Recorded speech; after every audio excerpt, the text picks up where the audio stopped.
Start. Espera aí. Já começou? Como é que tá aí? Clicou no botãozinho. Ao vivo! Estamos ao Tá vivo. aparecendo? Deixa eu ver Boa aqui. noite. Sim! Aí, começamos. Bom, desculpa pelo atraso, pessoal, porque tivemos algumas intercorrências que acontece mesmo quando se trata de alguma programação ao vivo, né? Bom, vamos começar então, né? Boa noite a todos. Sejam muito bem-vindos ao Talk SBGG-MG. É uma iniciativa da Sociedade Brasileira de Geriatria e Gerontologia, Seção Minas Gerais. Hoje nós vamos refletir sobre o tema Além da Aposentadoria, Sentido, Propósito e Movimento, inspirados no documentário Além do Aposento, que nos convida a repensar o que vem depois do trabalho formal e o que realmente sustenta uma vida com propósito de longevidade, né? Com propósito na longevidade. Para essa conversa, temos convidados muito especiais. Temos o professor Alexandre Kalash, médico gerontólogo, com 50 anos dedicados ao impacto social do envelhecimento, ex-diretor do Departamento de Envelhecimento e Saúde da Organização Mundial de Saúde, presidente do Centro Internacional de Longevidade Brasil, professor associado da Escola Andaluza de Saúde Pública em Granada, dentre outros trabalhos internacionais e nacionais, né, professor? Agora, temos também o Gabriel Martinez, que é o cineasta e documentarista. Ele é o diretor do documentário que a gente vai refletir, né? Ele é diretor do documentário Envelhecência, de 2015, do documentário Além do Aposento, de 2023, e recém-lançado o documentário Envelhecer de Cada Um, de 2025, que depois Gabriel vai nos falar também um pouco dele. Para finalizar com chave de ouro, temos Cecília Xavier, terapeuta ocupacional, especialista e mestre em saúde mental e gerontologia pela SBGG, consultora de carreira, aposentadoria e empreendedora social. É um prazer mediar esse encontro com vozes tão potentes e experientes. Vocês que nos acompanham ao vivo pelo YouTube, fiquem à vontade para deixar as perguntas para a gente responder ao longo dessa conversa. Tá, joia? Bom, para começar a nossa roda de conversa, eu gostaria que vocês ficassem bem à vontade para falar, não tem nada tão estruturado. É importante a gente discutir, refletir as questões mesmo, para ser um momento bem rico e proveitoso, né? Gostaria de começar ouvindo o professor Kalash. Professor, vivemos cada vez mais, mas será que estamos preparados como indivíduos e sociedade para dar sentido a essa longevidade? Em primeiro lugar, super obrigado. Mais uma, peraí. Por que é tão importante e urgente repensarmos a aposentadoria, não como um ponto final, mas como uma etapa com sentido, com propósito e movimento?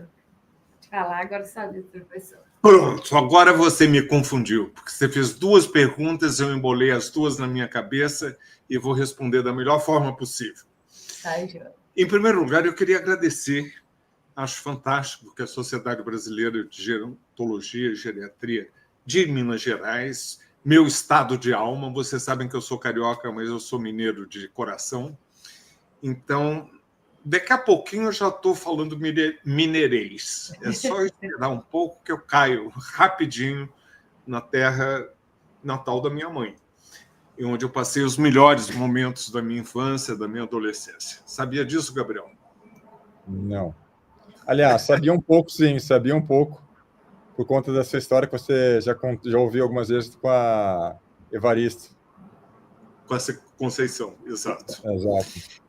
Então, gente, eu vou procurar responder de uma forma sucinta. Eu esperava que, na verdade, vocês fossem começar pelo Gabriel, que iria contar a história deste documentário que nos está trazendo aqui. Mas eu vou contar por que eu acho um absurdo, para começo de conversa, essa jabuticaba no Brasil de chamar de aposento. Aposentado. Remete a quê, gente? Remete àquelas casas antigas que lá no fundo tinham um aposento, um quartinho, onde botava os velhos. Era essa a concepção do aposento. Em nenhuma outra língua você tem o equivalente. Se você falar em Portugal que você é um aposentado, eles vão falar assim, o senhor é um reformado. Não sei se melhora muito, porque também não se reforma, mas essa ideia de colocar as pessoas no aposento e chamar de aposentado, isso está totalmente ultrapassado. E durante, há anos, décadas, que eu faço esse esforço de dizer saia do aposento. O aposento não é lugar para velho. Aposento é lugar para colocar lixo da casa que você não sabe o que fazer e cria um depósito. A palavra aposentado remete, para mim, ao depósito onde colocavam as pessoas velhas, que eram poucas. Então eu começo por aí. A gente tem que se comunicar através de linguagem. E a gente utiliza uma linguagem para definir o que é o aposentado, que conceitualmente está tudo errado. Segundo, você entra ou sai do aposento de acordo com os seus valores, de acordo com a sua perspectiva de vida, do seu curso de vida. E para você estar bem ou dentro ou fora do aposento, você tem que construir uma trajetória de vida para que você se sinta bem onde quer que você ache que deve estar. Eu não condeno ninguém a parar de trabalhar. O brasileiro é um ser sacrificado. Nós estamos falando de pessoas que têm uma trajetória de vida muito dura, que sofreram muito preconceito, muita violência, muita desigualdade, muita fome. Um trabalho que não lhes oferecia nada em termos de satisfação. E você quer realmente que essa pessoa continue a trabalhar mais 10 anos, é um castigo. Então nós temos que respeitar o curso de vida, porque além do aposento vai depender do que você experimentou antes para saber se você cabe bem dentro desse espaço ou se você, como eu, é um privilegiado que pode fazer escolhas. Então eu estou falando num lugar de privilégio. Eu não entrei no aposento, eu fui compulsoriamente aposentado aos 62 anos, quando trabalhava na Organização Mundial da Saúde, porque é a idade de aposentadoria compulsória das Nações Unidas, não só da OMS. E te confesso, Patrícia, que foram os melhores anos da minha vida, e a minha vida sempre foi muito boa, muito cheia de propósito, muito bem-sucedida sob o ponto de vista profissional. Não tenho vergonha de dizer isso. E hoje, eu não vou entrar no aposento. Eu estou envelhecendo na sala da frente, ciente dos meus direitos, e com os 4 capitais fundamentais para poder fazer o que eu faço, que é saúde, renovar meus conhecimentos, abrir meus horizontes, ter um radar mais amplo. Terceiro, ter total confiança em que eu devo e posso participar da sociedade. Então, saúde, conhecimentos, o direito de participar, mas eu tenho também o outro pilar. Isso tudo está misturado com essa questão de movimento que vocês querem nessa live. Eu tenho segurança, eu tenho proteção, eu tenho um teto em cima da cabeça, eu tenho comida na prateleira, eu tenho um dinheirinho no bolso que eu possa comprar, nem que sejam os remédios que o SUS ainda não está provendo. E viva o SUS. Então, quando você tem esses elementos, que eu chamo dos capitais, que você junta ao longo da vida, você não pode pensar o que você vai fazer depois dos 60, 70, 80, na hora que chega a cidade. É você estar sempre se preparando. E vou finalizar, que aí vem um mantra. Quanto mais cedo você pensa na vida após o aposento, melhor. Quanto mais cedo, melhor, nunca é tarde demais. Começa aos 20 a pensar na sua longevidade, o que você vai fazer, quais são os propósitos. Aos 20, aos 30, aos 40. E se não pensou, aos 60, aos 70 e 80, nunca é tarde demais. Mas quanto mais cedo, melhor. Perfeito, professor. Perfeito, muito obrigada. E esse mantra a gente acaba levando para todas as aulas que a gente vai ministrar na pós-graduação, na graduação, palestras, por onde a gente vai, a gente leva esse mantra disseminando ele. Professor, pode contribui muito. Bom, pensando agora, vamos falar agora com o Gabriel. Gabriel, como nasceu a ideia do documentário Além do Aposento? O que te motivou a realizar esse documentário? E também gostaria de saber um pouco das repercussões. Como foi a repercussão pós-divulgação, pós-disseminação do documentário? Obrigado. Boa noite a todos. Feedback. Tá ótimo. Boa noite a todos. Obrigado pelo convite, é um prazer estar aqui, né? Sou um apaixonado pelo tema envelhecimento. Meu primeiro projeto foi o Envelhecência, que eu comecei a pesquisar em 2012. Eu gosto sempre de lembrar, eu nunca esqueço que quando eu era uma pessoa desconhecida neste mundo, eu mandei um e-mail para o Kalash, que eu pesquisei especialista em envelhecimento no Google. Primeira pessoa a aparecer foi o Kalash.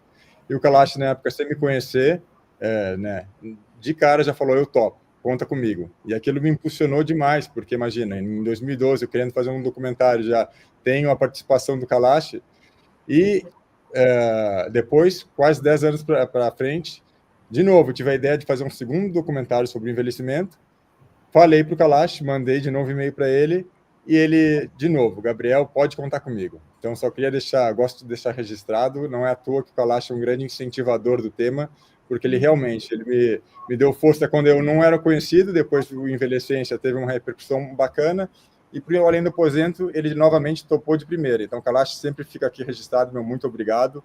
Os dois projetos foram essenciais com a participação, né, e com a colaboração dele já desde o início. Deixa eu fazer um parêntese, Gabriel. Eu fiz tudo isso porque eu sabia que eu ia ganhar um grande amigo. Obrigado, Kalash. Praticamente, eu vou te falar, todo ali... Para você ver, o Além do Aposento, eu já tinha um especialista em mente, ponto central, e era o Kalash. Eu falei, o Kalash, na hora contei para ele, Kalash, você topa? Eu topo. E o Além do Aposento começou em 2017, a ideia. Só que, né, daí eu comecei de novo a pesquisar, porque o Envelhecência foi voltado no envelhecimento de maneira mais ampla. No segundo projeto, eu falei, poxa, eu quero de novo pegar trabalhar sobre envelhecimento, mas eu quero sair, o ponto de partida seja outro olhar. Daí eu falei, vou falar da aposentadoria, vou falar da questão do trabalho e dessa concepção de aposentadoria. Então, o meu viés para chegar num envelhecimento positivo, que esses dois filmes eu considero uma ferramenta para uma abordagem positiva do envelhecimento, a diferença é que o Além do Aposento, ele parte da concepção, né? E eu saí em busca dos personagens. E quando eu saí em busca dos personagens, já vou entrar aqui, logo eu fui entrevistar o Anildo, sabendo que ele era um corredor, né? Mas eu não sabia da história do Anildo. E quando eu cheguei na casa dele e comecei a conversar com ele, o Anildo me contou daquela história que, Gabriel, no dia que eu trabalhei, me aposentei, no dia seguinte da minha aposentadoria, eu fui aqui para minha varanda, olhei para o céu e não sabia o que fazer. Eu fiquei tão impressionado com a história que eu falei, caramba, isso parece clichê, se fosse uma história de ficção, seria muito forçada, porque eu não acredito no que ele está me falando, mas era verdade.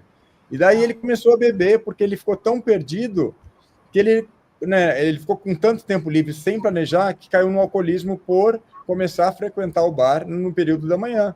E aquela coisa, se você começa a frequentar um dia, começa a frequentar seu círculo social, virou o círculo social do bar, e todo dia seus amigos são os amigos que bebem. E assim ele foi levado para um alcoolismo, né? Tal qual está a história dele no Além do Aposento. Então, já de cara, quando eu ouvi aquela história do Anildo, eu falei, meu Deus, será que isso é possível, né? Não sabia, foi um choque. já imaginei na hora a cena de abertura do filme. Eu falei, não, ele tem que estar no filme, vai ser isso que vai abrir o filme. E foi, né? Começa com o depoimento do Anildo, depois eu voltei para entrevistar ele com as câmeras e tudo mais. E até depois eu até busquei encontrar uma mulher que tivesse esse mesmo perfil, mas não encontrei. Até deixo aqui a pergunta em aberto, se alguém conheceu, se alguém já viu, porque eu acho que a mulher ela se prepara muito melhor para a aposentadoria, ela não leva esse baque que o homem, não todos, mas que o Anildo levou. Até hoje, por enquanto, fica aqui, ó. Até hoje eu não encontrei nenhuma mulher que tenha levado esse baque que nem levou o Anildo. Do dia para a noite, acordou e ficou completamente perdido, né? Então, o Além do Aposento partiu dessa visão sobre como seria quebrar essa concepção da aposentadoria, e para isso eu busquei, assim como no Envelhecência, busquei trabalhar com 6 personagens. Por que 6 personagens? Porque com 6 personagens eu consigo ter, em média, ali 15 minutos para cada um, 15 minutos para cada personagem, o que dá para aprofundar a história de cada um, para conseguir aprofundar um pouco mais, e assim a gente consegue entender um pouco mais a vida de cada um e entender as escolhas, né? Porque eu sempre digo que documentário é a arte de descartar. A entrevista das pessoas tem 40 minutos, cheio de coisa interessante, mas você tem que reduzir aquilo em 15 minutos, você deixa um monte de coisa super interessante fora.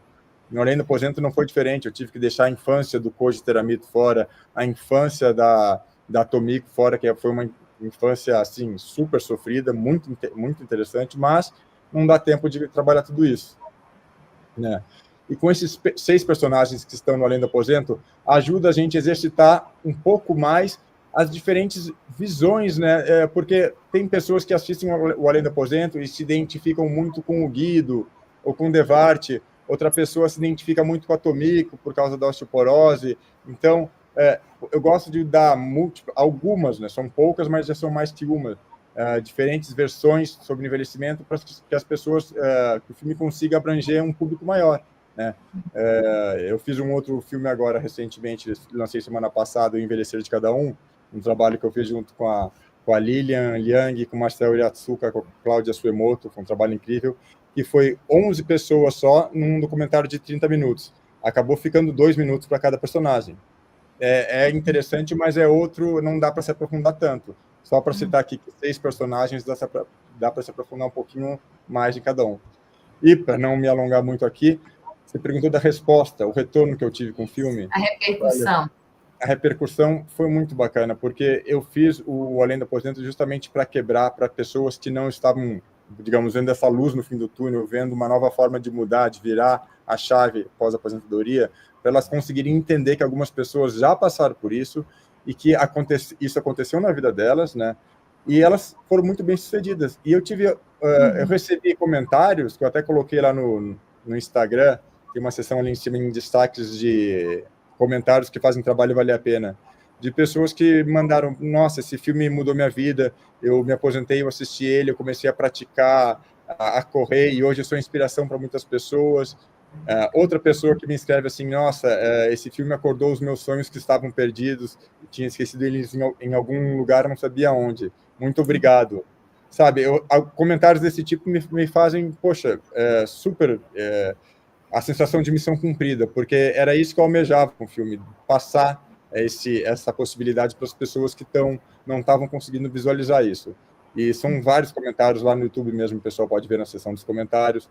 A repercussão tem sido e é muito bacana, então eu sou muito, muito grato com toda a equipe, com todo mundo que participou do filme, porque a gente realmente conseguiu deixar uma mensagem muito bacana registrada. E como Cecília e Kalash, pensando no documentário e no desafio de mudar esse pensamento da aposentadoria ser o fim da linha, o que vocês acham? Assim, como o documentário desafia esse olhar, né? Provoca mudanças, né? Nos espectadores, que podem provocar inspiração, né? Possibilidades, ampliar o olhar, né? Cecília. Olá, muito boa noite a todos e a todas. É uma honra estar aqui com vocês essa noite. O Kalash realmente, Paty, a gente coloca ele assim de braços dados com a gente e a gente vai falando, enfrentando, palestrando, dando aula e fica tudo mais fácil com o Kalash. Então, muito obrigada. É uma honra mesmo. Gabriel, o seu documentário, os seus documentários são referências para mim também, para o meu trabalho. Eu acho que eles conversam diretamente com o nosso coração. Eu já tinha visto, eu revi para a nossa live de hoje, e o que eu senti, honestamente, revendo, é que ele me lembra de que a gente não pode se distanciar dos nossos sentidos, coisa que acontece com frequente, ou para muitas pessoas e idosos, ao longo de uma vida inteira. Então, acho que toca nesse ponto, porque para muitos de nós, acredito que para a maioria de nós que estamos aqui hoje, como diz Kalash, privilegiados, a gente tem uma margem grande de escolha, a gente tem poder de escolha, né? E essas escolhas que a gente vai fazendo ao longo da vida são recursos que a gente vai acumulando ou não para uma transição desse tipo tão intensa e tão desafiadora como a transição para a aposentadoria. Então, o documentário ilumina, ele mostra não só para a aposentadoria, mas para qualquer idade, que a gente não pode perder de vista uma vida significativa, uma vida com atividades engajadas, que a gente fala na terapia ocupacional, que eu sou dessa profissão, ou atividades significativas mesmo. A gente tem necessidade disso, uma necessidade humana. Né? Então, eu vejo que ele transmite a mensagem para milhões de pessoas numa linguagem acessível e também trazendo um alerta. Acho que fica a questão assim, então eu preciso avançar, eu preciso me movimentar para encontrar a minha nova direção. Para quem já está na transição e para quem não está, o que eu estou fazendo nesse momento? Eu acho que eu posso chegar ainda mais perto dessa vida desde agora. Eu não preciso esperar lá, depois dos 60, dos 70, dos 80. Então, é isso que eu percebo. Deixa eu acrescentar, Patrícia. Claro. Primeiro, Gabriel descreveu como, poxa, como eu disse, ganhei um grande amigo e, com frequência, a gente conversa, quando possível, se encontra. Mas foi um desafio, porque o que o Gabriel, e quem não tiver visto ainda o Além do Aposento, eu convido que vocês vejam. Ele é inspirador. Mas, Gabriel, você me passou hein? Ele me fez fazer, não sei, 16 blocos no anfiteatro da USP, completamente vazio, e eu tinha que simular que eu estava falando para um auditório cheio. Não tinha ninguém, era o Gabriel e o pessoal que estava filmando, 2 ou 3 ali de campo. E eu gesticulava, apontava, como se eu realmente estivesse do jeito que eu falo. Eu gesticulo muito, eu faço careta, eu peço para a pessoa, fecha o olho, imagina e tal. E eu estava fazendo tudo isso para cadeiras vazias. Então, o Gabriel me deu um insight muito bom, porque além do aposento, eu vou virar ator. Depois que eu passei por essa na mão do Gabriel, eu posso fazer qualquer coisa. Um ator, não tem ninguém ali na sala. E as pessoas, quando eu conto isso, não sei, Gabriel, deve ser a mesma coisa contigo, assim, é mesmo? Porque ela estava falando para um auditório vazio, estava. E um auditório grande. Foi muito legal. Foi uma experiência assim, de servir de fio de meada, de ter essa responsabilidade. Mas você me apontou, hein, Gabriel? Cara, Aí, tanto se fala de se reinventar, você realmente tem uma vocação para ator aí fortíssima, Kalash. Isso mesmo. Segunda carreira. E realmente, pode falar? Não, pode falar. Eu ia falar que para fazer o filme da maneira que foi, eu montei as histórias antes, né? Para depois conseguir eu levei para o Kalash, e o Kalash lá formulou as frases que a gente encaixou no começo, no final, sempre perfeita, todas as frases foram ótimas, o filme assim ficou... Fiquei muito feliz depois quando juntei tudo, falei, nossa, é exatamente o que eu queria. O Kalash realmente era e sempre foi a pessoa, o especialista para falar, né? claro, a gente não tinha, imagina, ter dinheiro para ter a figuração toda paga lá, não existe. Então, eu filmei uma palestra no dia anterior, aquele plano aberto, na verdade, são pessoas que estavam assistindo outra palestra, e no dia a câmera que estava no mesmo local só filmou o Kalash lá, aquele plano aberto, são um outro público que não estava lá no momento. Só assim para a gente passar um dia inteiro filmando o Kalash, né, com planos fechados no anfiteatro da USP. Né? Foram horas várias tomadas. Eu achei maravilhoso, eu adorei. Uma experiência eu bacana. Sou muito tímido, né? Então, aquela timidez assim de estar com um público enorme na minha frente, eu achei fantástico. A segunda coisa que eu gostaria de chamar a atenção foi o que o Gabriel falou. Em geral, as pessoas não estão preparadas, não se prepararam, não começaram a pensar. A coisa mais abrupta que acontece na vida de um brasileiro, sobretudo brasileiro homem, é envelhecer, é se aposentar. É uma surpresa. De repente você se olha no espelho e vê seu avô. De repente você perdeu o sobrenome, você era o Pedro Coca-Cola, porque você trabalhava na Coca-Cola. De repente tiraram a Coca-Cola e você fica sem saber o que vai fazer. As mulheres, essa questão de gênero que o Gabriel estava chamando a atenção, elas falam muito mais entre si, elas têm que costurar, elas têm que fazer tricô, elas têm que levar o filho no médico, elas estão na vizinhança, elas estão ali muito mais abertas e o homem muito mais fechado. E o homem não foi preparado por isso, por uma construção social. Menino não sente dor. 60 anos depois, o menino não vai dizer que está com dor no coração, porque é fraqueza. O menino recebe uma pistola para tirar e uma bola para chutar. Eu não tinha interesse em bola e muito menos na pistola. Então, menino brinca com menino. Menina brincava com menina. Era assim antigamente. Então, essa construção social a gente vai ter que quebrar. Porque do momento em que a gente pula dos 16% da população que tem mais de 60 anos, para daqui a 25 anos, é amanhã, gente. Nós vamos ser 68 milhões, 31% da população. E esses homens, viu, Belezoca, o homem que está me ouvindo? Não vai dar. Vocês conjugam o verbo cuidar desse jeito, tu cuidas, ele cuida, ela cuida, vós cuidais. Eu não tenho nada a ver com isso, eu quero ser cuidado. Essa construção social de gênero que no Brasil é tão forte, que o velho é sempre o outro. Por isso, Patrícia, eu cada vez quando tenho que me apresentar para um público, cada vez mais a gente tem que fazer isso, eu estou de camisa azul, de óculos e tal, eu digo assim, eu sou um velho, eu sou careca e uso óculos, essas rugas aqui mostram os sabores e dissabores que eu passei pela vida. A barba branca, velho, faz parte de ser a voz de um velho que quer desconstruir essa construção social do envelhecimento tão negativa, e eu acho que todos os 3 documentários do Gabriel ajudam a fazer isso. E a última coisa que eu queria falar é que, por acaso, o Gabriel falou na Conceição Evaristo. Vejam só, essa mulher tem a minha idade.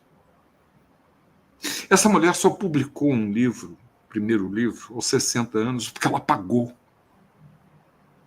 Ela é a segunda filha de 9 de uma favela de Belo Horizonte.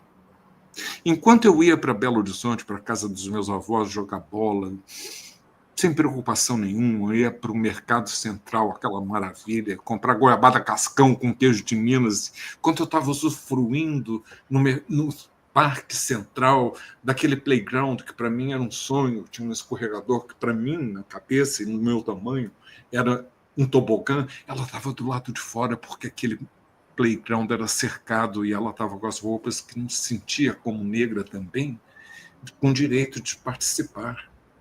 Quando eu ia para o Cine Brasil, que hoje é um centro cultural, para me divertir, era tão elegante que tinha música ao vivo tocando antes de mostrar o filme. Ela ou algum irmão talvez estivessem do lado de fora pedindo uma esmola. É essa crueldade que a gente vive nesse país, porque não mudou muito, não. E além do aposento, essa perspectiva de curso de vida, se há palavra que rima bem com longevidade, é solidariedade. E é essa solidariedade, este movimento, como vocês colocaram no título dessa live, é essa solidariedade que a gente tem que estimular para poder rolar essa bola.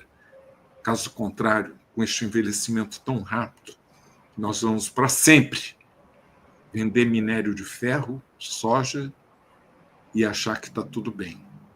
Nós temos que dar um salto qualitativo e apreciar que o único capital humano no século XXI que vai crescer é o capital humano de gente velha como eu. E eu não estou falando isso por mim. Porque daqui a pouco eu fui embora. Com 80 anos, quantos mais eu vou ter para viver? Eu quero que você que me assiste, que tem 20, 25, que se você se formou em 2025 e tem 25 anos hoje, eu lhes desejo 55 anos, como eu tenho de formado, para que você chegue em 2080 viável, como um velho viável que está contribuindo para a sociedade. Quando o Brasil vai ser muito mais envelhecido e vai ter uma população muito menor do que nós temos hoje. Nós vamos perder população a partir de 2038, 2040. Não é brinquedo, não. Nenhum país desenvolvido, já envelhecido, envelheceu em pobreza. Primeiro enriqueceram para depois terem envelhecido. Nós estamos envelhecendo em pobreza. E se nós não tomarmos cuidado e não tivermos políticas que possam oferecer uma perspectiva de curso de vida para você chegar bem ao 100, nós vamos fracassar. Isso mesmo, Kalash, perfeito. Uma coisa que eu queria complementar é até pessoal, é como o documentário não é só para os familiares ou para as pessoas que vão aposentar, é para todas as idades, são para as pessoas que vão passar, né, que estão se planejando para a longevidade, né? Na minha trajetória de atividade física, eu iniciei o remo e remava sozinha no interior de Minas. E adorava, era muito feliz e fui assistir o filme. No que eu assisti o Além do Aposento, Kalash fala: não adianta, a gente tem que ter pertencimento na comunidade, né? A gente tem que estar inserido.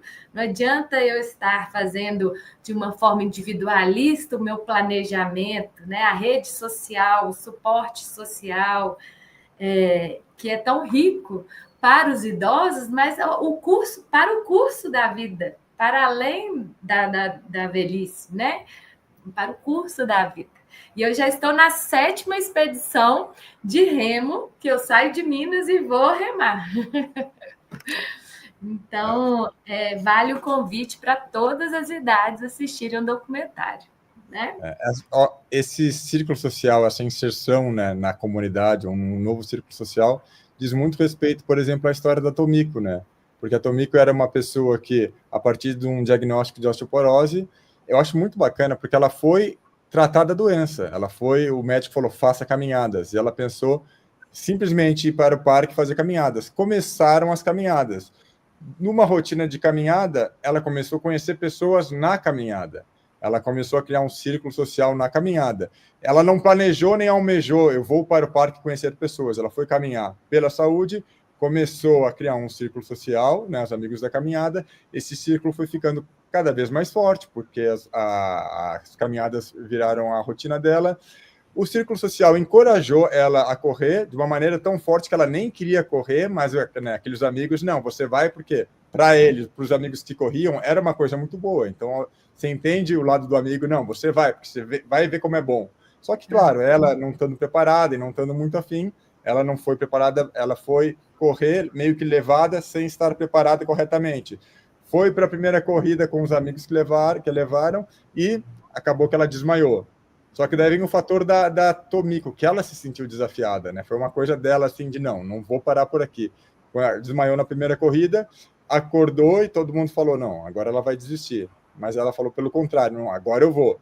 Daí ela começou, foi correr a São Silvestre, daí começou a fazer cada vez mais amigos, foi correr uma maratona, né, sem saber quanto tinha uma maratona. Isso é um ponto muito peculiar da Tomiko, né, essa sagacidade de uma maneira meio desmedida. Nem sabia quanto tinha uma maratona, foi correr a maratona.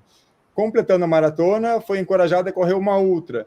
E por aí virou ultramaratonista, né? Ela mergulhou num universo que eu não conhecia até fazer o documentário. Quando eu fui cobrir, gravar as corridas da Tomiko correndo, as ultramaratonas, que eu descobri esse universo. O pessoal vira à noite correndo, corre 2 dias seguidos, 3 dias seguidos, é uma coisa impressionante, é fascinante. E você nota que quando você chega na corrida, todo mundo se conhece, todas as equipes se conhecem, existe um sentimento de união muito forte, é uma comunidade, né? É a comunidade da corrida.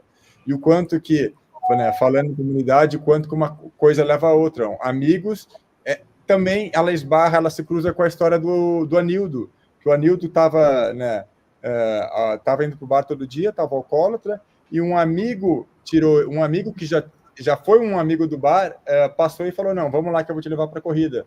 De novo, um amigo levando ele, tirando ele daquele mundo, transpondo, botando a pessoa em outro mundo, para ver a importância do círculo social, né? E é tão peculiar, o envelhecimento é tão único, que no mesmo documentário a gente tem o Devarte falando muitas frases de sozinho, né? E frases interessantes naquela. Se você não cuidar de você, meu amigo, ninguém vai cuidar. Não, se você não lembrar de você, meu amigo, ninguém vai lembrar. Que assim, também é válida para uma pessoa, dependendo da situação. Para o Devarte, ela é super válida. Para o Anildo, ele precisou de um amigo. A Tomiko precisou de um amigo. Outras pessoas conseguem enxergar a situação por si só. Então, eu acho que, assim, até o Kalash fala isso no filme, né? Não tem caminho certo, né? Cada um, eu não sei o que você viveu. Só você sabe o que você viveu. Então, cada pessoa que nos ouve, cada uma sabe a sua história. Ninguém sabe a história do outro. É muito difícil você vir com uma fórmula geral e falar assim, você devia fazer isso. Você não sabe que o que você fez serve para outra pessoa. Então, eu sou uma pessoa que gosta de tomar muito cuidado com essas fórmulas mágicas e as soluções que servem para um público geral, porque nenhuma pessoa é igual a outra, e muito menos um público geral, né? Um público de 60+, nunca vai ser um igual ao outro. É muito diverso, é muito único, é muito peculiar cada caminho. E então, no filme, a gente tem essas, né, histórias diferentes, exemplos da importância da comunidade, a importância de entrar num novo ambiente. Isso eu acho uma coisa... A Tomiko, ela foi para um novo ambiente, né, sem esperar muita coisa. Esse novo ambiente transformou a vida dela. Isso eu acho uma coisa interessantíssima, porque muitas vezes a gente reluta a começar a frequentar um novo ambiente. E se alguém falasse para ela, você vai lá começar a correr, ela não iria, porque ela foi começar a caminhar, entendeu? A corrida foi uma coisa, um degrau a mais que ela, a partir de um convite. Então, eu acho muito legal qualquer pessoa se sentir incentivada a começar uma nova atividade, que seja caminhada, né? Que seja um curso de leitura, que seja qualquer coisa, mas para te colocar num novo ambiente. O novo ambiente pode te transformar, né? Eu acho que, pode falar, Cecília, até falar que imagino que você deve ver isso muito na prática, ouvir relatos na prática. Exato. Né? Exato. Eu ia dizer que, para as pessoas que estão em busca de atividades que possam preencher o tempo delas nessa fase de aposentadoria, a permanência em algo que seja feito e que não seja isoladamente, porque isso que a Paty falou realmente faz todo sentido, quando você compartilha, né, o ambiente ou uma sala de aula e aquilo vai se repetindo, a chance de que essa atividade se desdobre em outras, né, a atividade, quando ela vai se desenvolvendo, ela é igual um repolho, ela vai se abrindo assim, pétalas, e gerando novidades, conexões com pessoas que tenham interesses comuns. Os campeonatos que a sua participante fala, dos desafios, aquilo, por quê? Porque quando uma atividade tem um desafio, ela instiga mais, ela motiva mais, ela toca mais, né? Então, dar a chance para que algo de novo aconteça. Comece para experimentar, para entender que não é o seu caminho, para entender que você precisa adaptar aquela atividade para você. Tudo é movimento. A partir do seu movimento, na hora que você entra no mar e começa a nadar, coisas vão acontecendo e isso favorece muito esse movimento de reinvenção, de construção de uma nova rotina. Outro ponto que eu queria colocar, Gabriel, é que eu acho que eu consigo te ajudar com relação à questão das mulheres. Porque como eu estou muito diretamente ligada à preparação para a aposentadoria ou adaptação a isso, eu acho que eu tenho algumas pessoas para te indicar. Depois a gente conversa. Bacana. E eu vejo que as mulheres em geral ocupam mais papéis sociais, a gente circula mais por diferentes funções e papéis, a gente se expressa mais, a gente fala, a gente se abre, né, com as outras mulheres, com as pessoas. Isso rende uma conversa, isso coloca a nossa vulnerabilidade na mesa. Então, somos mais porosas, mais permeáveis. A gente troca mais com a vida, com os ambientes e com o outro. Coisa que os homens, por favor, precisamos de vocês. Também podem e devem entrar nessa lógica. Claro que é uma construção social, uma desconstrução e construção de uma outra cultura. Mas, igual o Kalash falou, a gente pode dar um ritmo nisso, né? A gente pode acelerar isso, sabe? Eu sempre convido os homens, eles vêm pouco, mas eu falo, homens, por favor, venham, coragem, vocês são bem-vindos. Cecília, interessante isso que você está falando, porque, numa boa, hein? Os homens são muito homoafetivos. O homem gosta de conversar com o homem. Na hora de transar, eu não estou dizendo se eles são de uma orientação X ou Y. Mas você vai numa festa, você vai num clube, você vai num ambiente social e você vê um grupo de homens conversando entre eles, animados e tal. É impressionante, é muita homoafetividade. E a mulher, ela tem uma tendência de poder se abrir, dela conversar entre mulheres, mas ela também pode se sentir mais à vontade, pode quebrar esse gelo. Isso tudo é construção social de gênero. E que nós, homens, temos que aprender. Né? Essa tendência natural que a mulher tem de falar, de ter confidentes, de bater papo, né? de estar ali trocando figurinha, né? Os homens têm uma dificuldade.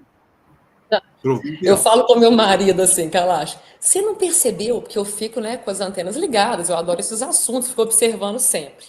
Aí chega um amigo lá em casa dele e faz um comentário mais pessoal, tipo assim, nossa, tá difícil lá em casa, não sei, esse casamento aí. Ah, é, beleza, toma aqui, vamos tomar uma cerveja. Não rende. Não tem profundidade. Vamos mudar de assunto? Olha a oportunidade que ele está te dando. Só falar assim, é mesmo? O que está acontecendo? Uma perguntinha que você fizer, entendeu? Você já foi muito mais adiante do que se você encerrar o negócio. É desse jeito, não é? Eles não conseguem render assunto mais sensível. E de saber, mas estão aprendendo, sempre melhores, né? Agora, uma pergunta para provocar mesmo, né? Assim, por onde começar? Né? Assim, depois a gente vai falar um pouco mais, né? Assim, como planejar, mas assim, por onde começar? Se eu não, né? Quais são os caminhos possíveis para eu me manter ativo? Quais são as possibilidades? Tendo ou não tendo suporte, né? Da assistência à saúde? Você começa pelo começo, Patrícia. Você começa com uma perspectiva de curso de vida. Você tiver a sorte de ter pais, pessoas mais velhas em volta de você, o que eu tenho falado muito, vem de uma família muito grande, multimediterrânea, já disse, com raízes mineiras profundas, mas também paulistas. E, por outro lado, meu pai imigrante do Líbano. Eu aprendi muito ouvindo histórias, de vez em quando levando pitos. Hoje isso não acontece com naturalidade, porque as famílias estão cada vez mais nucleares. É pai, mãe, 1 ou 2 filhos, se tiver filho. E se tiver marido, porque muitas vezes esse marido já deu pira, já está com outra, ou foi assassinado, que é a realidade nossa. A maioria dos assassinatos são homens. Pode ser homem matando homem, mas é uma perda de homens. São quase 50 mil assassinatos por homem. A falta de cuidado, de autocuidado, também leva a isso. O comportamento nada saudável, né? O hábito, você falou agora há pouco, vamos tomar cerveja, o álcool, né? Comportamentos que são nocivos para a saúde. Mas o que eu queria dizer é que numa família grande, com muitos idosos, você aprende ouvindo histórias e também, de vez em quando, levando pito. Mas com essa família muito numerosa, isso significava também que eu estava sempre cercado de primos. Muitos primos. Primo para dar com pau.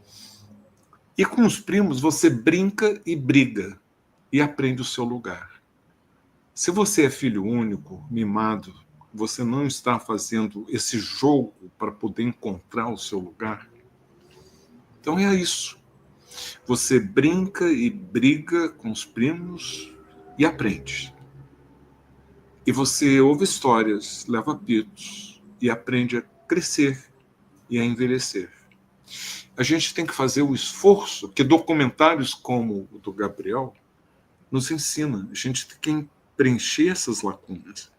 Quem quer que esteja numa posição de ensino, do primário ao pós-graduado, nós estamos ignorando por completo, nós estamos envelhecendo muito rapidamente como país, ignorando tudo isso. E eu dou o exemplo dos médicos. 10% das escolas médicas têm uma disciplina chamada geriatria. Você vai aprender a gostar de velhos? Você nunca ouviu falar? Se você não aprendeu, se você não conviveu, então é isso. O começo é o começo. E seja onde ele esteja, dá um clique na cabeça.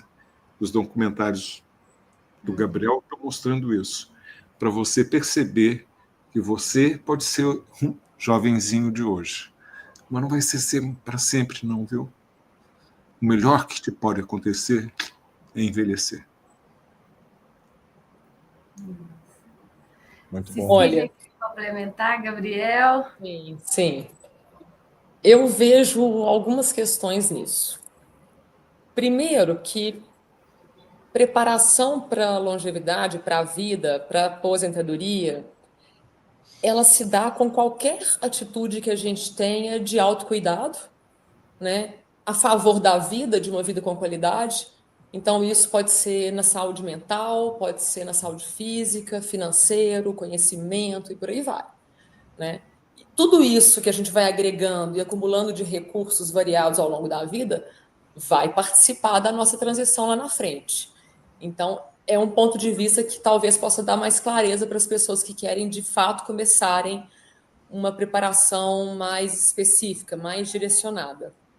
Agora, para quem já está em busca de preenchimento do tempo ocioso por atividades, uma alternativa é voltar na própria história de vida, porque ali residem as nossas principais referências de interesses, de habilidades, né, da nossa história de vida mesmo, histórico-ocupacional, quais atividades fizeram parte da sua vida. Muitas foram interrompidas por falta de tempo, porque a fase mudou, ou nunca foram iniciadas e agora pode ser uma oportunidade, né? Sem falar na possibilidade de começar algo completamente novo. Então, essa retrospectiva, essa rememoração é super rica. E aí até encontra com o que o Kalash falou das histórias, né? Quando a gente escuta o outro, a gente reflete sobre a gente também. Esse contato humano, tete a tete, pessoal, íntimo ali. Então, conte a sua história para você mesmo, para você mesma, ou para outra pessoa. Isso pode ser feito às vezes. Eu fiz isso comigo, é maravilhoso. Há muitos anos eu fiz isso. Eu fui escrevendo num caderno. Ninguém nunca leu. Mas eu fiz várias conexões importantes, a gente conecta os pontos quando a gente faz uma retrospectiva da nossa história. A gente se apropria da gente, reforça a nossa identidade, quem somos, e dá um senso de pertencimento também imediato. Eu acho que aí já tem muitas coisas interessantes para as pessoas explorarem. Um resgate, né? É Resgate difícil de si falar, mesmo. Sinceramente, eu acho que quebrar hábitos, começar uma atividade nova, é o maior desafio para qualquer pessoa, né? E, claro, e é tão... tanto no Envelhecência quanto no Além do Aposento, eu acabei trabalhando com exemplos mais voltados para atividades, né? Mas qualquer movimento, pode ser uma aula, um clube de livros, como eu falei anteriormente, já vale demais, porque é um novo ambiente, completamente. E tem que ser... É engraçado isso, porque... Pegando, por exemplo, aqui a história do Koji Teramito, que ele fez um movimento assim muito diverso na vida dele. Ele começou a andar de patins, né? E eu até aproveito para trazer a história dele agora nesse ponto, porque você veja, ele tentou andar de patins e quando o primeiro movimento dos médicos, quando notaram uma pessoa de 74 anos, claro, tinha sofrido 3 infartos, então ele já não tinha um histórico bom, mas quando ele viu aquilo, estava fascinado por aquele novo mundo, queria muito, e quando ele foi buscar no médico a aprovação, ele não teve aprovação no médico, não teve aprovação no segundo, até que no terceiro ele sentiu-se obrigado a omitir, né, a verdadeira motivo dele e o estado de saúde dele para conseguir um atestado e começar a fazer a patinação. E muito me surpreende, porque agora eu, na minha vida, com 46 anos, a minha esposa inventou de correr uma maratona, meio sem pensar assim, nos inscreveu numa maratona para daqui a um ano, não sei se a gente vai fazer, mas a gente vai começar a treinar. Daí te falo mais para frente, a gente vai começar a treinar e ver o que dá. Mas eu tenho 46, vou no meu geriatra desde os 40. Daí, quando eu falei isso pro meu geriatra, ele falou: você tá louco, né? Com 46 anos, você só tem um joelho. Daí eu falei: caramba, eu com 46 anos estou vivendo o que o Koji Teramito um pouco do que o Koji Teramito viveu com 72, 74 anos, porque eu não estou sendo incentivado, com 46 anos, não estou sendo incentivado pelo meu geriatra para correr uma maratona. E eu lembrei muito do Koji, falei: caramba, eu não sei, até deixa assim, não sei, é muito delicado, não sou médico, né? Então, eu acho um ponto muito delicado e incentivo para começar coisas novas, porque agora eu estou nessa de querer correr uma maratona com 46 anos, vou começar a me preparar, mas, digamos assim, que da área médica eu não tive um incentivo, né? Estou tendo um incentivo de me preservar, o que é compreensível. Assim como na história do Koji, eu entendo perfeitamente a visão do Koji, que do ponto de vista dele, ele viu um esporte que ele queria muito, e se encontrava apto, pelo ponto de vista dele, sobre ele. E o médico, olhando para ele, falava: não, é muito perigoso para você acabou de sofrer 3 infartos, não está apropriado para você. Então, existe um choque de pontos de vista do Koji com o médico. O Koji se viu naquela situação, então, o único meio para ele conseguir fazer o que ele queria, ele teve que omitir uma informação, teve que mentir, o que não é correto, né? Não é correto, mas e é incrível que ele, por fazer isso, ele descobriu um mundo novo. Ele começou a patinar com 74, começou a participar de campeonatos. Todo lugar que ele ia, ele era a pessoa mais idosa. Ele começou a ser entrevistado e começou a sair em muitas matérias de jornais, né? Saiu em vários jornais, saiu em vários programas de TV. Ele teve uma atenção, ele teve uma escuta, uma atenção de uma maneira que ele nunca teve na vida dele inteira. E é por isso que ele fala no filme, e não é nenhum clichê nesse caso, que ele viveu a melhor época da vida dele, porque ele fez um esporte, ele era querido pela equipe, ele não era um atleta de performance, mas assim, ele era admirado por todos, e ele sentia essa admiração da equipe, ele sentia essa admiração da mídia, né, das entrevistas, dos programas de TV, e ele viveu uma fase mágica, ele viajou para fora do Brasil, para o Chile, Uruguai, para participar, uma coisa realmente que ele nunca tinha vivido, né? De novo, eu acho que é um ponto, assim como eu falei que a história do Anildo parecia um clichê, parecia uma coisa, um roteiro de ficção, por ser meio forçada, aquele choque que o Anildo teve com a realidade de um dia acordar e não estar preparado. Da mesma forma, eu digo que essa história do Koji, ela parece um pouco ficcional, no sentido que como pode, por 74 anos, a pessoa começar a viver a melhor época da vida dela, começar a ser o astro da equipe, né? Não era por performance, mas por viver ali, por ter atenção, por ser admirado. E tudo isso porque ele teve essa coragem de omitir, de mentir, né? Uma coisa que não é correta. Mas a gente entende, todo mundo que assiste o filme torce pelo Koji, né? Torce por ele, porque a gente entende o ponto de vista do Koji Teramito. E eu agora estou vivendo um pouco isso com meus 46 anos, quando eu cheguei para o médico, pô, talvez eu corra uma maratona, e ele falou, você tá louco, né? Eu não fui incentivado. Enfim, é uma coisa só que eu trago aqui, é só uma curiosidade minha, né? Não quero, é difícil, é o que eu falei, a história de cada um é muito peculiar, eu não gosto de tomar lados, eu entendo o ponto de vista de cada um, mas eu acho muito interessante esse choque de visões de cada pessoa.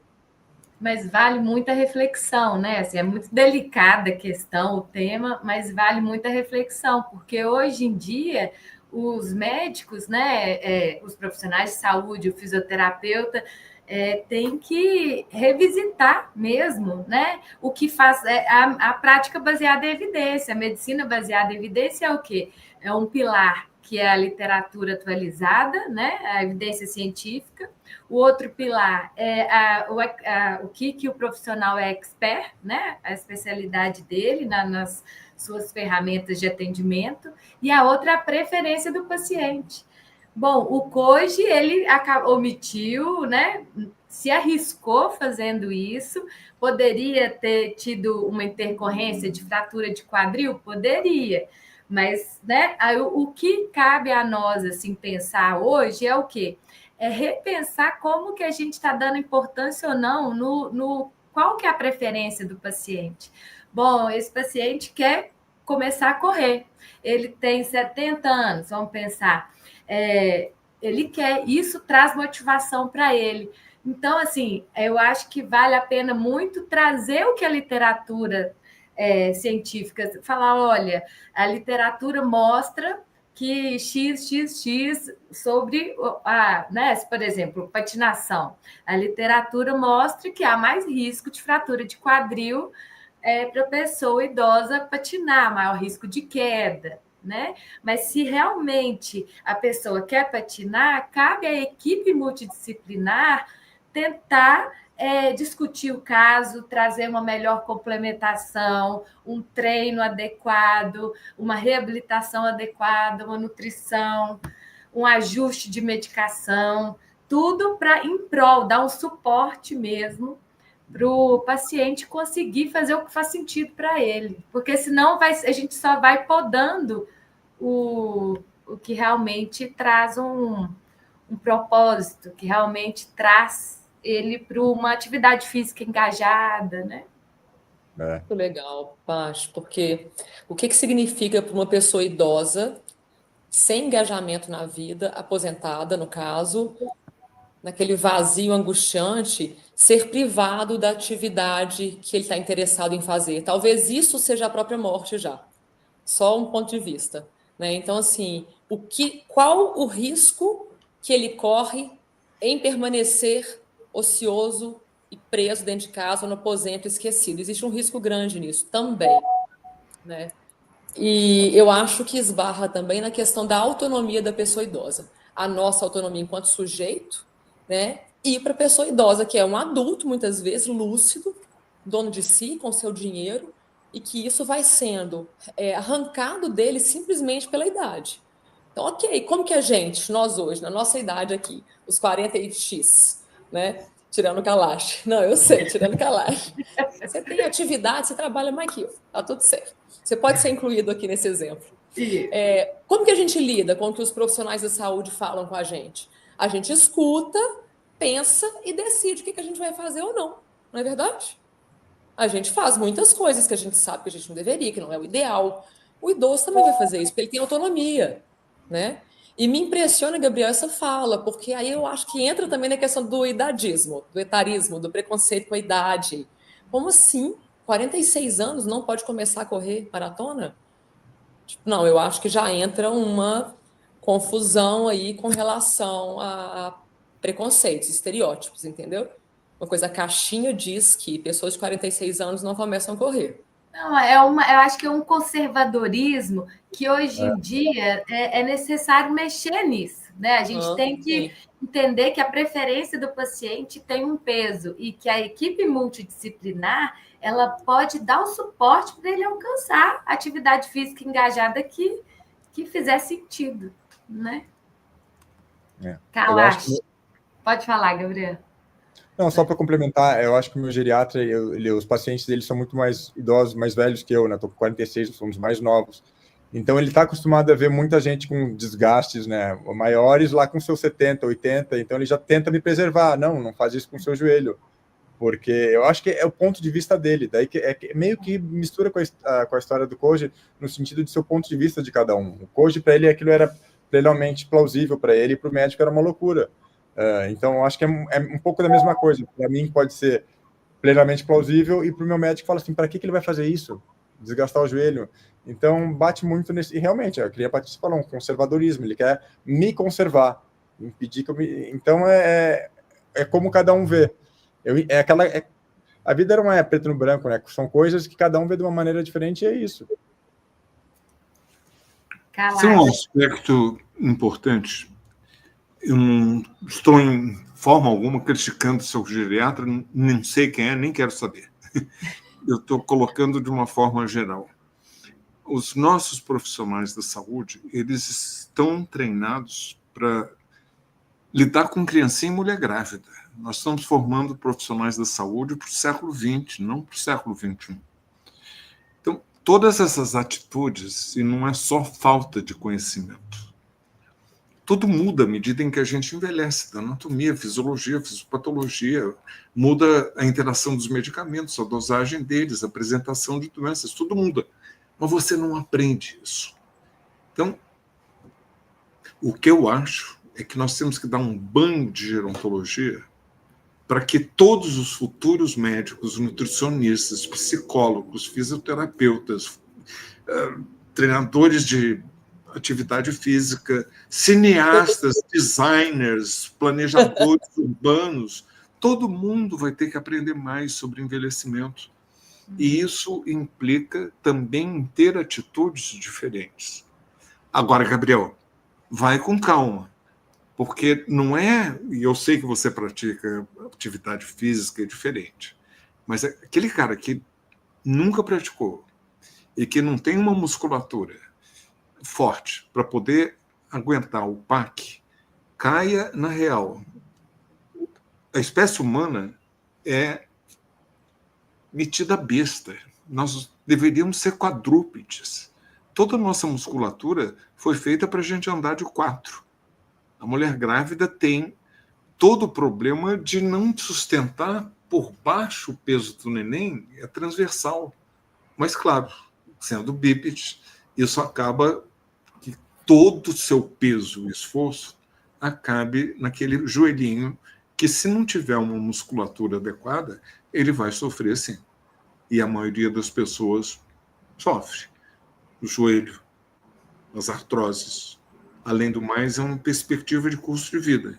Você constrói o seu esqueleto na adolescência. E as mulheres sofrem muito por isso, porque 50 anos depois não tiveram a nutrição e a atividade física adequada na infância e, sobretudo, na adolescência, para fortalecer esses ossos que não foram programados para chegar aos 90.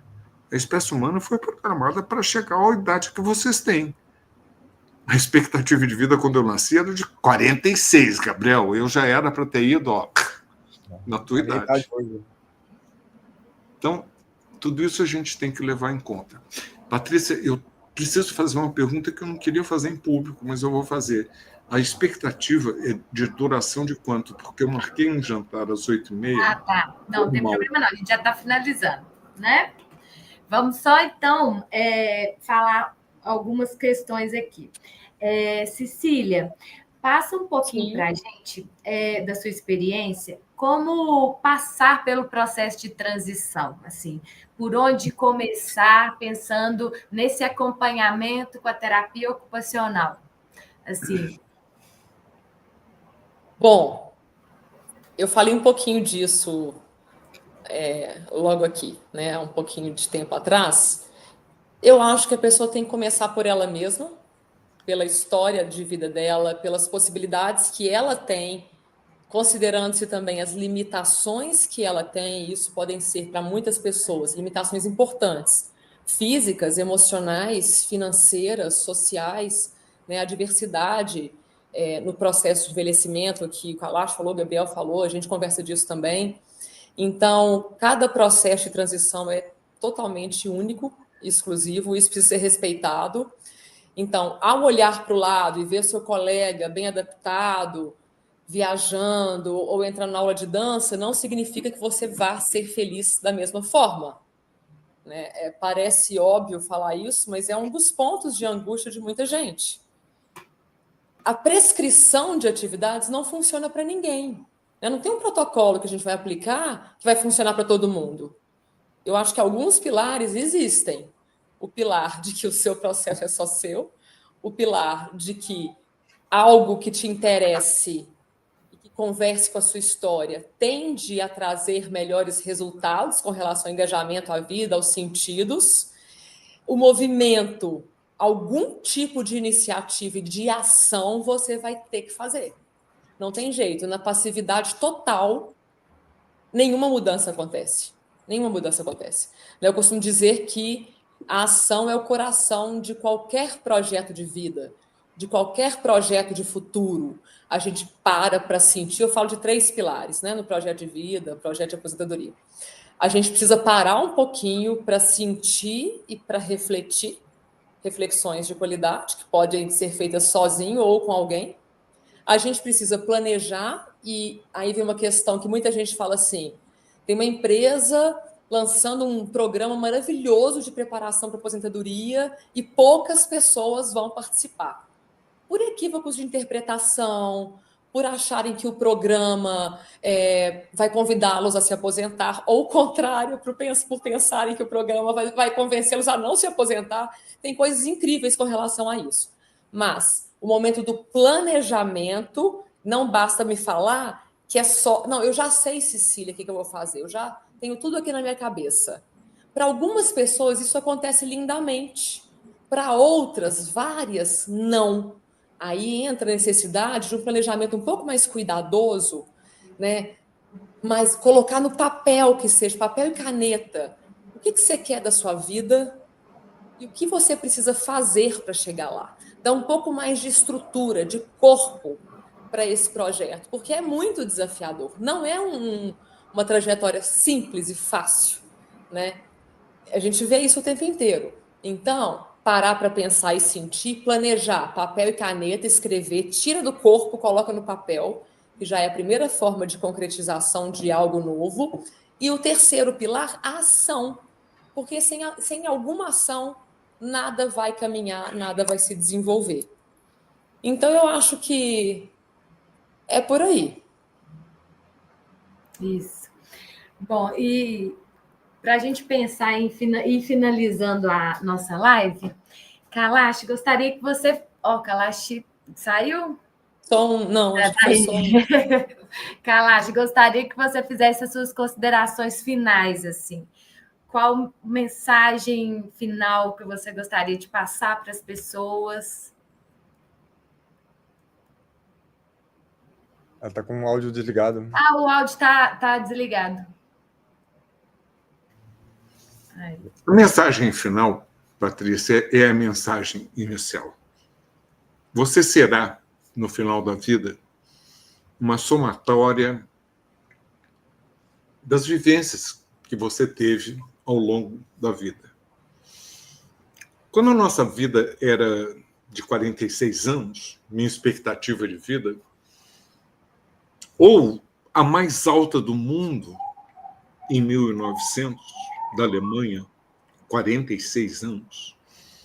E quando a gente vê que nenhum país, por mais pobre que seja, tem uma expectativa de vida tão baixa quanto era a mais alta, 125 anos, a revolução da longevidade implica em que a gente tenha que mudar por completo o nosso curso de vida. Antigamente, você aprendia tudo que você tinha que aprender para o resto da vida. E você era o filho de um artesão ou de um lavrador que aprendeu com teu pai a semear na hora de colher, a hora de molhar, a hora de pegar o martelo, de construir alguma coisa, de bordar, de criar filho. Isso passou de geração em geração em geração ao longo de milênios, não estou falando de séculos. E, de repente, veio a revolução da longevidade, que vira tudo de ponta. Com uma tecnologia cada vez mais sofisticada, com desafios cada vez maiores, com uma vulnerabilidade digital que está fazendo com que dos adolescentes que já não socializam, aos mais velhos que sofrem todo tipo de abusos, você vê que começar significa você estar sempre muito atento, mas sempre com uma perspectiva de que essas nossas vidas mais longas devam ser acompanhadas por Paulo Freire. Esperançar. Não do verbo esperar, que é passivo, é de espera, mas de você ter esperança de que a gente vai construir um mundo melhor. E esse mundo melhor depende da somatória de vidas melhores. E muito dessas vidas melhores dependem de nós, individualmente, mas sem políticas públicas para sustentar e fazer com que a escolha mais saudável seja mais barata, acessível. Que a gente sabe que a saúde é criada no contexto do dia a dia, onde você trabalha, o que você come, como você se locomove, como você se entretém, como você ama. Se isso não for feito com essa cegueira pública que nós estamos vivendo em relação ao envelhecimento, aí eu fico com pena, porque o envelhecimento passa a ser, ou a longevidade, passa a ser um prêmio vazio. E eu não quero acreditar nisso. Acabei. Perfeito. Então, Muito bom, muito bom. isso. Conta um pouquinho do lançamento do livro, Kalash. Eu estou fazendo 50 anos esse ano de gerontologia, trabalho exclusivo, desde que eu abracei em 1975 gerontologia. Eu nunca olhei para trás, não era moda, ninguém falava de longevidade, nossa, muito menos no Brasil. Eu não me arrependo nem um minuto. E incentivo a todo mundo, jovem, olhe para o século XXI e veja o que a demografia nos promete. Não há nada mais moderno do que envelhecer. Então eu quero deixar reflexões. Esse livro não é um livro técnico, porque estes eu já os escrevi. É um livro de reflexões, daquilo que eu vi acontecendo, desse movimento que você intitulou essa live. É um movimento gerontológico. Está tudo rolando. Vai ter um pouco pessoal, mas não é autobiográfico. Eu vou contar história, porque velho gosta de contar história, mas vai ser uma mistura de reflexões, uma parte mais técnica, sem ser um livro técnico. Vão ter coisas pessoais, mas não é autobiográfico. E vai ser compartilhando, espero, de uma forma pertinente, o conteúdo com histórias pessoais que eu fui acumulando ao longo da vida. E vou lançá-lo em outubro, que é exatamente em outubro, que eu celebro os tais 50 anos de gerontologia e 80 de idade. Estão convidados. Parabéns. Parabéns. Gabriel, quais considerações finais? Qual mensagem você gostaria de deixar? Olha, eu não vou nem me arriscar a falar depois da fala do Kalash, que foi perfeita, né? Eu acho que o Kalash foi perfeito nas palavras, não vou nem tentar complementar. A gente está com... São 8h21, agora eu só queria aproveitar para falar, não sei se todo mundo acompanhou aqui, o documentário Além do Aposento, ele está no canal Além do Aposento no YouTube, né? Não sei se está... Tanto o Além do Aposento quanto o Envelhecência, ambos estão no canal Além do Aposento, né? Só Além do Aposento, é o mesmo título do filme. E semana passada agora, eu queria aproveitar para falar que a gente lançou um documentário chamado Envelhecer de Cada Um. Eu vi que minha amiga aqui, a Déia Coutinho, até comentou no chat, que também é muito bacana porque ele complementa bastante, ainda mais a ideia de velhices plurais, porque é justamente isso, né? A velhice ela é muito particular e no Envelhecer de Cada Um são 11 personagens bem distintos então abre muito mais o leque, né? Muito mais para a gente aprender, porque realmente eu sou um eterno indagador sobre o que é envelhecer bem e como envelhecer bem. Então, eu nem consigo dar resposta, eu consigo procurar a resposta muito bem, que eu tento fazer nos meus documentários.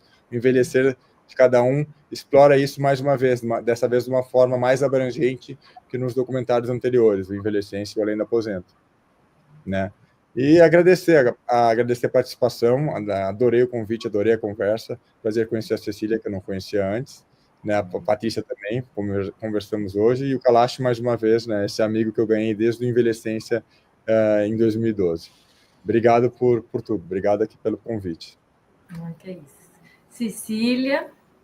Bom, para encerrar, eu convido a todos e todas que nos escutam a se tornarem protagonistas, militantes, defensores dessa causa, que é de todo mundo, né? Que vocês tenham se sensibilizado. Para quem ainda não é apaixonado pelo assunto, espero que vocês nos ajudem, ajude ao nosso Brasil nessa missão tão complexa, que urge por atitudes, né, imediatas, e que a gente possa se unir nisso. Patrícia é uma amiga, uma colega super defensora que vai abrindo o espaço para essas causas. Paty, muito obrigada. Você é sensacional com toda a sua competência profissional e delicadeza. E é isso. Quem depois quiser conversar mais sobre o assunto de preparação para aposentadoria, ou me escutar falando um pouco no YouTube, tem muita coisa ali aberta também, mais profunda, que é o Cecília Xavier, terapeuta ocupacional. Foi um prazer enorme, muito obrigada, Kalash. Muito prazer, Gabriel. Muito prazer em estar com Kalash ao vivo. Jamais me esquecerei desse dia, isso eu levo aqui, ó. Também. Também. Beijos para todos, muito obrigada a cada um que veio. Isso. E, então, para finalizar, uma fala assim, que eu acho que é importante a gente frisar é iniciar. Né? Se a pessoa está estagnada no processo da transição, não está como né? Olhando para o céu e o que vou fazer hoje, né? Inicie, que seja uma atividade sem ser atividade física, inicie atividade física, comece o movimento. Porque, como nas doenças crônicas, né, as relações multicausais se interrelacionam para desenvolver e acelerar a progressão de doença, o ciclo vicioso, né, a alavanca funciona para o lado positivo. Uma vez que a gente consegue iniciar um movimento positivo, um hábito, uma atividade física, melhora da alimentação, isso vai interferir em todos os outros domínios. E isso traz benefícios, traz um engajamento para as próximas fases. Então, iniciar, que seja outra atividade, inicie atividade física, que isso Posso resumir em uma palavra, Patrícia? Comece já. Isso. É isso. Comece já. Isso. Seja para o que for. Eu tenho outra sugestão. Quanto mais cedo, melhor. Nunca é tarde demais. Eu já ouvi isso em algum lugar. Então, bota as duas juntas. Comece já. Quanto mais cedo, melhor. Nunca é tarde demais. Nunca é tarde demais. E olha, tem muito vídeo, tem muita entrevista, tem muito material, sobretudo no meu Instagram. É muito simples, alexandre.kalash. Visitem. Isso. Então, boa noite a todos. Muito obrigada, Kalash, Gabriel e Cecília. A live vai ficar gravada para quem que não pôde assistir aqui com a gente. Um grande abraço e beijos. Obrigado. Muito obrigado. Obrigada, gente. Um abração, Gabriel. Beijos para vocês duas. Tchau, tchau.